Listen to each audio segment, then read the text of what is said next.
দেতা কোৱা জিন্স পেণ্টত যে অকণমানি যে পকেটটা যে থাকে হুম সেইটো কি বুলি কোৱা হয় আৰু সেই পকেটটো কেলে দিয়েনো খুচুৰা পইচা ভৰাবলৈ দিয়ে নেকি সেই পকেটটোক আচলতে ৱাটচ পকেট বুলি কোৱা হয় গম পাইছেনে ৱাটচ মানে ঘড়ী এটা সময় আছিল মানুহে ঘড়ীটো ফিটা লগাই হাতত পিন্ধা নাছিলে তেওঁলোকে কঁকালত ঘড়ীটো চেইন লগাই ওলোমাই থৈছিলে গম পাইছেনে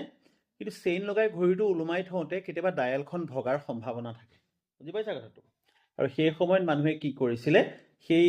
ঘড়ীটো আনি সেই জিন্স পেণ্টত থকা অকণমানি পকেটটোত ভৰাই থৈছিলে আচলতে জিন্স পেণ্ট বস্তুটোৱেই হ'ল আমেৰিকাৰ বস্তু এটা সময়ত আমেৰিকাৰ শ্ৰমিকসকলে হাতত ঘড়ী পিন্ধাৰ পৰিৱৰ্তে তেওঁলোকে কঁকালত ঘড়ীটো চেইন লগাই ওলোমাই থৈছিলে আৰু ঘড়ীটোৰ সুৰক্ষাৰ খাতিৰত সৰু এটা পকেট জিন্স পেণ্টত দিয়া হৈছিল যাতে ঘড়ীটো সুন্দৰকৈ তাত ভৰাই থ'ব পাৰি আৰু প্ৰয়োজন সাপেক্ষে চাব পাৰি Thank you very much. Please stay connected. Keep watching my videos and don't forget to follow, share and comment.